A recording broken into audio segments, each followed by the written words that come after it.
Graça e paz, igreja. Bom dia. Deus abençoe as nossas vidas através da sua palavra e que a gente consiga, através desse tempo de comunhão e liberdade que temos de publicamente adorar ao Senhor e ouvir a sua palavra, possamos ser edificados por Ele. Baixe sua cabeça, vamos orar. Deus, obrigado, Pai, porque temos a liberdade de escolher onde nós queremos ir, Pai. Temos, ó Deus, a liberdade de escolher estar aqui de manhã, Pai.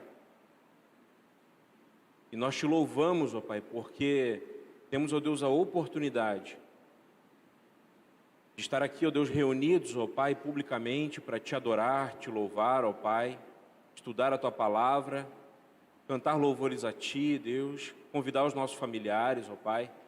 Muito obrigado, ó Pai, por essa liberdade. Nesse momento, ó Pai, nós te louvamos, ó Pai, te pedimos que a Tua palavra venha encontrar, ó Deus, abrigo nas nossas mentes e corações e que o Teu Espírito Santo tenha liberdade de falar, ó Deus, a nós aquilo que o Senhor quer nos ensinar. Venha, ó Deus, sondar os nossos corações, ó Pai, que possamos, Deus, estar agora aprendendo de Ti, ó Deus, aquilo que o Senhor quer nos ensinar. Em nome de Jesus, amém. O tema da mensagem é ao redor da mesa. Como nós ouvimos aqui agora há pouco, uma criança falando, o que não pode faltar ao redor da mesa é a presença do Senhor. O que não pode faltar ao redor da mesa é a comunhão com aqueles que participam da mesa e a comunhão com o Senhor da mesa. E nós comungamos com o Senhor através da oração de um relacionamento genuíno com Ele. 1 Coríntios, capítulo 11, Paulo traz instruções à igreja de Corinto sobre a maneira de como eles deviam se portar durante o culto e como era importante esse tempo de comunhão em que a igreja se reunia para celebrar a ceia e ter um tempo especial em que eles podiam compartilhar o pão e o vinho. Nós temos como hábito, uma vez por mês, celebrarmos a ceia, e a gente gourmetizou um pouco a ceia ao longo dos anos. A ceia nesse tempo, no tempo apostólico, era uma refeição farta, em que aqueles que tinham muito levavam muito, aqueles que tinham pouco levavam o pouco que tinham. Mas o propósito da ceia era que houvesse comunhão e compartilhamento. Era um momento em que a igreja se reunia em uma festa fraternal para que lembrassem e proclamassem a morte e o retorno de Jesus. Capítulo 11 de Coríntios, versículo 17, vai dizer assim: entretanto, nisto que lhes vou dizer, não os elogio, pois as reuniões de vocês mais fazem mal do que bem. Em primeiro lugar, ouço que quando vocês se reúnem como igreja, há divisões entre vocês, e até certo ponto eu creio, pois é necessário que haja divergências entre vocês para que sejam conhecidos quais dentre vocês são aprovados. Quando vocês se reúnem, não é para comer a ceia do Senhor, porque cada um come sua própria ceia sem esperar pelos outros. Assim, enquanto um fica com fome, outro se embriaga. Será que vocês não têm casa onde comer e beber? Ou desprezam a igreja de Deus e humilham os que nada têm? O que lhes direi? Eu os elogiarei por isso? Certamente que não. Pois recebi do Senhor o que também lhes entreguei, que o Senhor Jesus, na noite em que foi traído, tomou o pão e, tendo dado graças, partiu e disse: isto é o meu corpo que é dado em favor de vocês. Façam isto em memória de mim. Da mesma forma, depois da ceia, ele tomou o cálice e disse: este cálice é a nova aliança no meu sangue. Façam isso sempre que o beberem em memória de mim. Porque sempre que comerem deste pão e beberem deste cálice, vocês anunciam a morte do Senhor até que Ele venha. Portanto, todo aquele que comer o pão ou beber o cálice do Senhor indignamente será culpado de pecar contra o corpo e o sangue do Senhor. Examine-se cada um a si mesmo, e então coma do pão e beba do cálice. Pois quem come e bebe sem discernir o corpo do Senhor, come e bebe para a sua própria condenação. Por isso há entre vocês muitos fracos e doentes, e vários já dormiram. Mas se nós tivéssemos o cuidado de examinar a nós mesmos, não receberíamos juízo. Quando, porém, somos julgados pelo Senhor, estamos sendo disciplinados para que não sejamos condenados com o mundo. Portanto, meus irmãos, quando vocês se reunirem para comer, esperem uns pelos outros. Se alguém estiver com fome, coma em casa, para que quando vocês se reunirem, isso não resulte em condenação. Quanto ao mais, quando eu for, lhes darei instruções. Paulo não podia estar ali com aquela igreja presencialmente, então ele escreveu uma carta ao povo de Corinto, alertando aquela igreja para o comportamento de separação que havia naquele ambiente. A igreja estava em pé de guerra porque alguns irmãos não aguardavam os outros. Aquilo que devia ser uma festa do amor, uma festa ágape, era um verdadeiro baile de máscaras e uma feira de invejas ali naquele lugar. E Paulo tinha uma mensagem muito dura para aquela igreja. Nós vemos a igreja de Corinto se rebelando contra o propósito da ceia, utilizando aquele momento para fazer valer as suas próprias opiniões e não para valer o propósito de comunhão. Aquele que devia ser o principal convidado daquela festa, daquele tempo de comunhão da igreja, que era o Senhor, havia sido colocado de lado porque as pessoas preferiam comentar coisas do que compartilhar coisas. Ao que tudo indica, os cristãos do período apostólico participavam de uma mesma igreja local e eles tinham o costume, assim como nós temos, de compartilhar o pão. Era uma refeição farta. Essa festa provavelmente acontecia uma vez por semana e eles tinham instituído esse encontro para se tornar um memorial, uma lembrança daquilo que o próprio Senhor Jesus tinha instruído a igreja. Façam isso em memória de mim. Até que eu retorne, façam isso em memória de mim. Nós não alcançamos nenhuma bênção especial participando da comunhão da igreja, participando da ceia. Nós não atingimos nenhuma bênção especial contribuindo para a casa e a obra do Senhor. A ceia, ela é um momento em que nós precisamos repensar a nossa vida cristã. O momento de comunhão em que nós estamos aqui, reunidos como igreja, é um tempo em que nós temos a oportunidade de revisar a nossa conduta enquanto crentes em Cristo.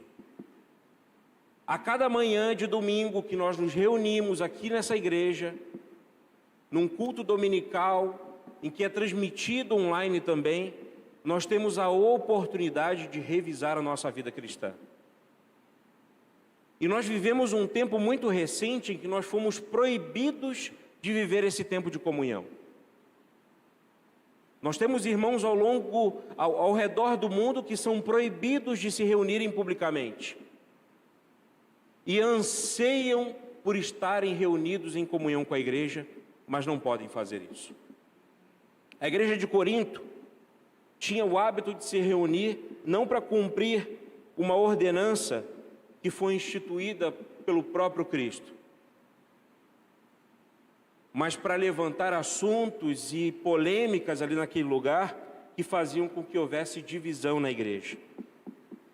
Essa ordenança ela não foi instituída sem propósito. Ela é uma ordenança, um mandamento de Jesus. Então, se é uma ordenança de Jesus, ele deseja nos ensinar alguma coisa.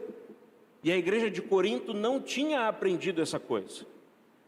O apóstolo Paulo, em sua primeira carta aos Coríntios, trata de maneira muito objetiva, aqui no capítulo 11, sobre a ceia do Senhor, mas nos capítulos anteriores ele alerta a igreja dizendo que existia divisão e que aqueles encontros faziam muito mais mal do que bem.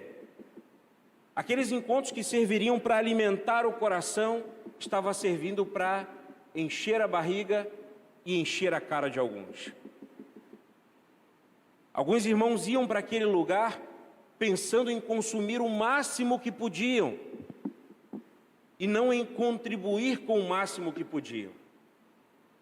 Era um tempo de comunhão e não de divisão. Nos versículos 18 e 19, a Bíblia vai dizer que quando eles se reuniam, haviam divisões na igreja. Essas divisões a que Paulo se refere não eram partidos. Paulo, nos capítulos anteriores, de 1 a 4, de 1 Coríntios, ele vai dizer que a igreja estava dividida, inclusive, em grupos em que diziam: eu sou seguidor de Paulo, outros de Apolo, outros de Pedro, e tinham aqueles que se diziam mais espirituais ainda, que diziam: eu sou seguidor de Jesus, não sou seguidor de ninguém, mas participavam da divisão da igreja. Essa divisão que Paulo menciona provocava cicatrizes na igreja, que impedia que a igreja celebrasse a ceia e a comunhão do Senhor com dignidade. E na carta aos Coríntios, a palavra vai dizer muitas vezes que isso feria a presença do próprio Jesus naqueles encontros.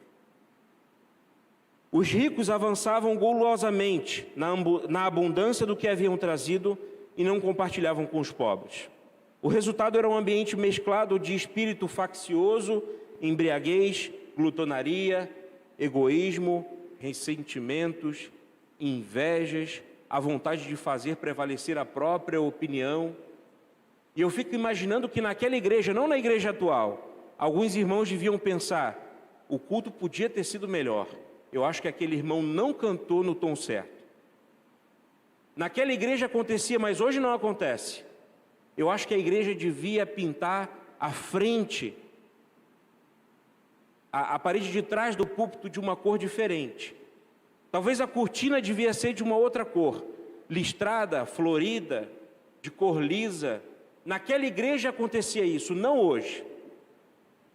Talvez alguns irmãos estivessem naquele momento pensando o seguinte: assim que terminar o culto, eu vou mandar uma mensagem pelo responsável pela organização daquele culto, porque eu tenho vários pontos a dizer para ele que precisam melhorar. Na igreja de Corinto acontecia isso. Talvez hoje não. A comunhão da igreja de Corinto era mais um evento social do que um encontro espiritual. A igreja que devia se encontrar para compartilhar e alimentar corações, se reunia para que, como se fosse uma corrida a um buffet que é servido, e quem chega primeiro come a comida mais quente. A igreja de Corinto vivia no ditado em que nós conhecemos que farinha pouca, meu pirão primeiro. A ceia é um tempo de comunhão com Deus e também com a sua igreja. Aquela igreja entendia que precisava se reunir, mas tinha perdido o propósito da reunião. À luz do texto bíblico de 1 Coríntios capítulo 11, nós conseguimos extrair 4 lições importantes deste momento. Ao redor da mesa, a igreja, nós individualmente, precisamos voltar o nosso olhar para trás e lembrar o significado da instituição da igreja. Quando você participa da comunhão da igreja, você deve olhar para trás, para a cruz de Cristo. Paulo diz: porque sempre que comerem deste pão e beberem deste cálice, vocês anunciam a morte do Senhor até que Ele venha. Sempre que nós nos reunimos em comunhão com a igreja, nós estamos anunciando para todos aqueles que entrarem aqui nesse lugar, assistirem a esse culto, passarem pela Cristóvão Colombo, que aqui existe um povo que lembra da morte do Senhor e sabe o seu significado. Sabe que Cristo morreu por nós para perdão de todos os nossos pecados e para a salvação de muitos. Todas as vezes que comemos o pão e bebemos o cálice, anunciamos a morte sacrificial do Senhor. Quando nós nos reunimos aqui como igreja, mesmo que nós não estejamos aqui partilhando o pão e o cálice, nós estamos lembrando da morte sacrificial de Jesus. Ao sentar ao redor da mesa que é servida todas as vezes que nós nos reunimos como igreja, nós devemos nos lembrar que todos nós somos pecadores. E ao mesmo tempo quão preciosos somos para Deus, ao ponto de Ele nos amar e dar o seu próprio Filho para nos salvar. É um tempo em que nós precisamos olhar para trás e lembrar da obra de remissão que o Senhor fez e tem feito na vida de cada um de nós. O segundo ponto é que ao redor da mesa nós precisamos permanecer olhando para frente. Quando você participa da comunhão da igreja, você não olha somente para trás, mas também para frente, como Paulo diz em 1 Coríntios, capítulo 11, versículo 26, vocês anunciam a morte do Senhor até que Ele venha. Quando nós olhamos para frente, nós colocamos a nossa viva esperança no retorno fiel, presente e verdadeiro do Senhor Jesus. A ceia nos aponta para a segunda vinda de Jesus. Quando nós nos reunimos como igreja, nós apontamos para a frente, proclamando a todos aqueles que ouvem a palavra do Senhor, dizendo para eles o seguinte: nós temos um Salvador que é vivo e voltará para retornar para a sua igreja, para salvar a sua igreja. A segunda vinda de Cristo é a grande esperança do cristão, num mundo onde o mal tem feito tantos estragos, guerras, rumores de guerras, epidemias, doenças, morte, desesperança. A segunda vinda do Senhor é a nossa única esperança. Mesmo diante de uma realidade triste em que vivemos, você e eu temos motivo para viver uma vida de esperança. Essa semana, assistindo os telejornais, acompanhando esse ambiente de guerra entre Rússia e Polônia, assistindo Rússia e Ucrânia, assistindo cenas de famílias tendo que ser conduzidas pelo pai, pelo chefe da família, até a fronteira, e ele tendo que retornar para a sua nação, porque ele estava sendo impedido de sair do país, porque ele precisava defender a sua própria terra. Ele deixava a família na fronteira e voltava para se armar, porque ele era obrigado a brigar, a guerrear.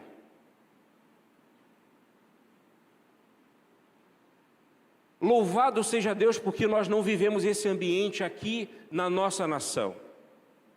Louvado seja Deus porque nós temos a oportunidade de nos reunirmos publicamente. Assistindo ainda os telejornais, eu vi uma cena de cristãos, e depois eu fiquei sabendo que eram cristãos batistas se reunindo no meio de uma praça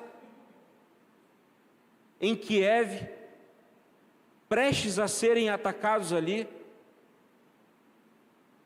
e eles diziam que a única arma que eles tinham que empunhar naquele momento era a oração. E a igreja estava ali reunida em comunhão naquela praça pública. Aqueles cristãos não se esconderam em bunkers, não se esconderam dentro das suas casas.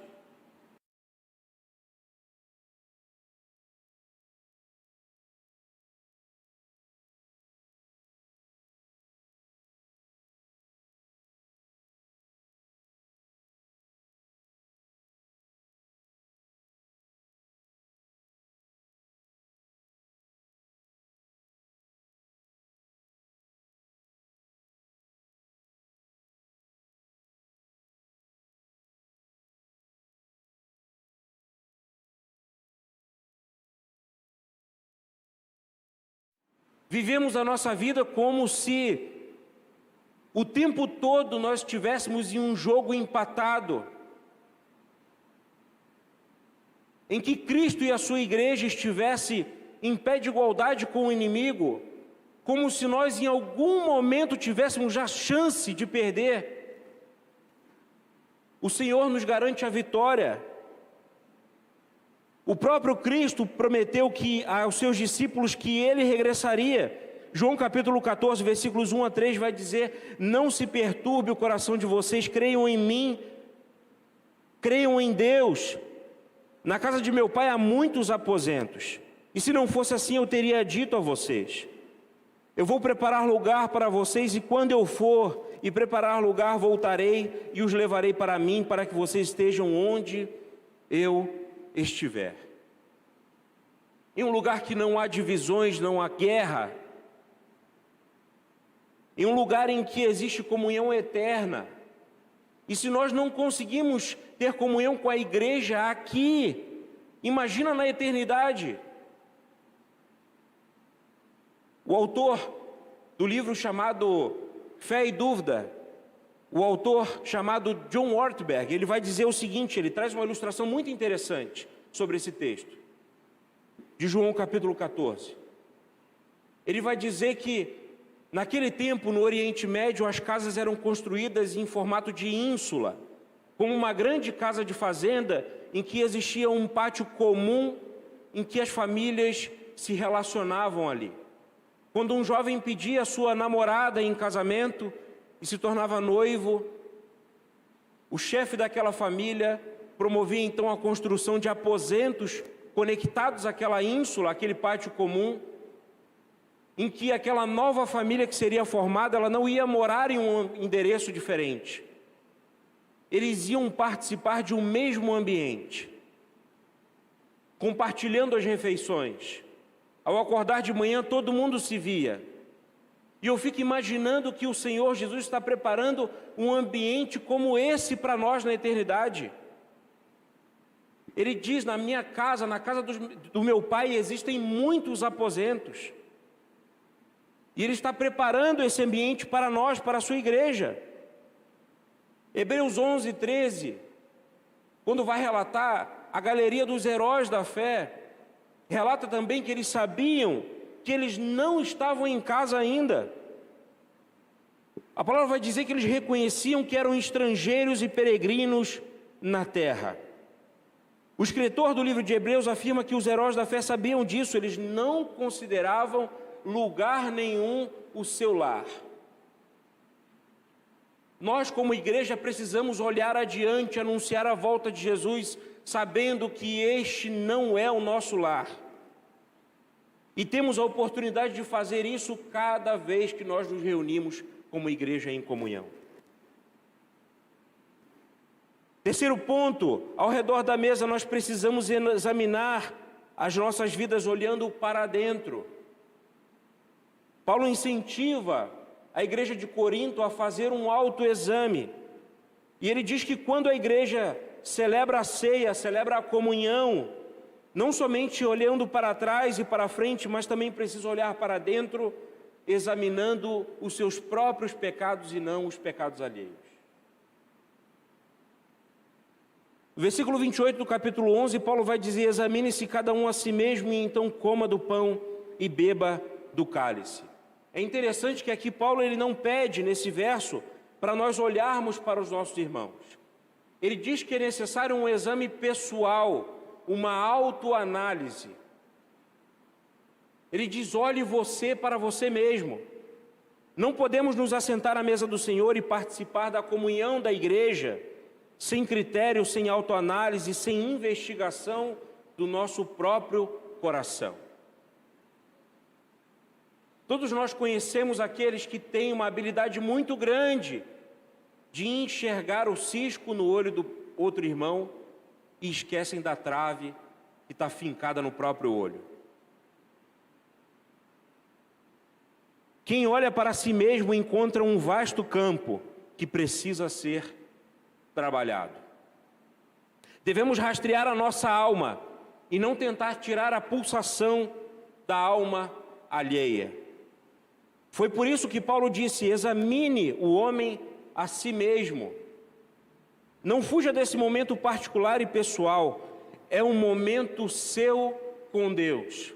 A palavra nos incentiva a olhar para nós mesmos, fazer esse autoexame, voltar a nossa atenção para nós mesmos, porque o Senhor sabe que o nosso coração é enganoso, porque o Senhor sabe que nós não podemos confiar em nós mesmos.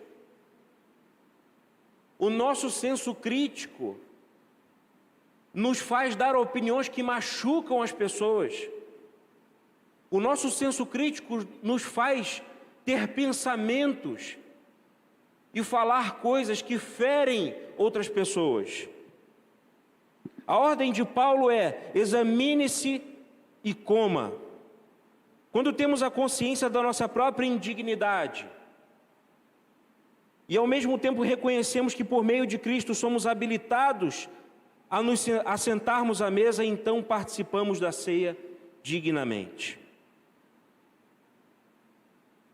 Hernandes Dias Lopes vai dizer que a nossa indignidade é a consciência, a nossa dignidade, é a consciência da nossa indignidade. Quanto mais eu reconheço a minha indignidade, mais eu me torno digno de me assentar à mesa do Senhor. Quanto mais eu assumo que eu tenho erros e pecados, eu entendo que eu não tenho autoridade para despejar sobre o meu irmão um julgamento, só porque eu acho que o pecado dele é maior do que o meu. Em quarto ponto, ao redor da mesa, olhe para o lado. Quando você celebra a ceia, quando você participa da comunhão da igreja, além de olhar para trás, para a cruz de Cristo, você olha também para a frente, para a segunda vinda de Cristo, e você olha para dentro, para um autoexame. Você também precisa olhar para o lado.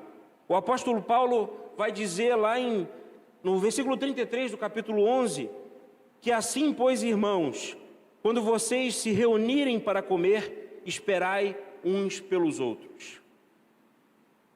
Quantas vezes, como igreja, nós nos reunimos pensando que devemos absorver e consumir o máximo que pudermos, sem deixar nada para o outro. Esquecemos de servir e pensamos apenas em ser servidos. Paulo está orientando os crentes a esperarem uns pelos outros para uma comunhão verdadeira. Paulo sabia que a igreja de Corinto precisava tomar uma atitude de compartilhar. A igreja de Corinto tinha o hábito de se reunir com frequência, mas alguns agiam com egoísmo, com descaso para com os demais irmãos. Eu fico imaginando aquela festa que devia ser um tempo de comunhão. Alguns levavam uma ceia completa, uma vasta e farta refeição, enquanto aqueles irmãos mais humildes chegavam, talvez atrasados, porque não tinham servos para conduzirem ele até aquele lugar, e quando chegavam ali, encontravam sobras, e tinham que comer apartados, porque não conseguiam participar daquele tempo de comunhão. A comunhão da igreja era mutilada por aqueles que tornavam aquele encontro uma oportunidade de mostrar superioridade e de fazerem valer a sua própria opinião e a sua própria necessidade, deixando de lado aqueles que talvez precisavam mais daquele tempo de comunhão e daquela refeição do que aqueles que tinham comido primeiro. Na igreja de Corinto, não na igreja desse tempo, haviam aqueles que observavam atentamente todos os detalhes do culto, somente para criticar depois. Eu fico imaginando a igreja de Corinto sendo aglutinada por aquele comportamento daqueles irmãos, e uma igreja que devia ser reconhecida pela proclamação, pela restauração de vidas, por um ambiente de cura, era transformado em um ambiente de vaidade, guerras e de conflitos que faziam com que a presença do Senhor Jesus não fosse bem-vinda naquele lugar. O que Paulo quer nos ensinar aqui? Paulo nos ensina um princípio em que quando nós nos reunirmos como igreja, nós precisamos olhar ao redor, olhar para o nosso irmão que está perto de nós e dar a ele o devido valor e a importância que ele merece. Se Cristo morreu pelos nossos irmãos, nós precisamos também fazer morrer o nosso temperamento, opiniões e sentimentos. Se Cristo morreu pela sua igreja, nós precisamos amansar o leão que vive dentro de nós, para que haja comunhão dentro da igreja. João capítulo 13, versículos 34 e 35 vai dizer: um novo mandamento eu dou a vocês, Amem-se uns aos outros, como eu os amei. Vocês devem amar-se uns aos outros. Com isso todos saberão que vocês são meus discípulos, se vocês amarem uns aos outros. Jesus está dizendo, se existe comunhão na igreja, qualquer pessoa fora dela vai entender que eu morri por essa igreja e que vocês são meus discípulos. Quando existe comunhão na igreja, Cristo é proclamado. A igreja de Corinto tinha perdido esse princípio. O que quebra a comunhão da igreja é o pecado. O que enfraquece a igreja também é o pecado. O que traz doença para a igreja é o pecado. E o que cansa a igreja é o pecado. A igreja, como instituição criada pelo próprio Cristo, é ferida quando cada um de nós peca contra ela. Não viver em comunhão com a igreja é um pecado. A atitude dos crentes de Corinto, na celebração da ceia, de não esperar uns pelos outros e desprezarem uns aos outros, estava em desacordo com a atitude sacrificial de Cristo ao instituir a ceia e ao morrer pela sua igreja. Cristo morreu sacrificialmente e ressuscitou para que na sua igreja houvesse salvação. O que Paulo deseja que a igreja entenda sobre o tempo de comunhão é que ele é um momento de encontro com Deus e também um encontro com os nossos irmãos. Nós precisamos aprender a ter comunhão genuína com a igreja de Cristo. Na comunhão da igreja, os céus e terra se tocam. Na comunhão da igreja, Deus está presente. Mateus 18, 20 vai dizer, pois onde se reunirem 2 ou 3 em meu nome, ali eu estou no meio deles. Se nós não nos reunirmos em nome do Senhor, Ele não se faz presente. E para concluir, irmãos, ao redor da mesa, volte o seu olhar para trás. Lembre do motivo pelo qual nós nos reunimos como igreja. Permaneça olhando para frente, lembrando que cada vez que nós nos reunirmos em comunhão, nós estamos anunciando o retorno de Jesus. Examine também a sua vida olhando para dentro. Nós precisamos ter um espelho posicionado na nossa frente, para que nós possamos lembrar quem nós somos, de onde viemos, os pecados que cometemos, os pecados que estamos cometendo, e pedindo perdão ao Senhor, porque nós não podemos julgar uns aos outros sem antes sermos julgados pelo próprio Cristo. E nós precisamos também, ao redor da mesa, olhar para o lado, lembrando que num tempo de comunhão não pode haver divisão na igreja de Cristo. No versículo 24, capítulo 11 de 1 Coríntios, Paulo vai dizer, repetindo as palavras de Jesus, ele diz, e tendo dado graças, partiu e disse, isso é o meu corpo que é dado em favor de vocês. Façam isso em memória de mim. A comunhão da igreja é um tempo de dar graças. A ceia do Senhor é um tempo de dar graças. Dar graças por Jesus, por sua vida. Dar graças pela salvação que nós temos nele. Dar graças pela igreja. Dar graças pela comunhão. Dar graças pela vida eterna. Dar graças pela certeza da salvação. Dar graças pela liberdade que nós temos de proclamar um Cristo vivo e ressurreto. Dar graças pela vitória sobre o pecado que nós temos através do sacrifício de Jesus.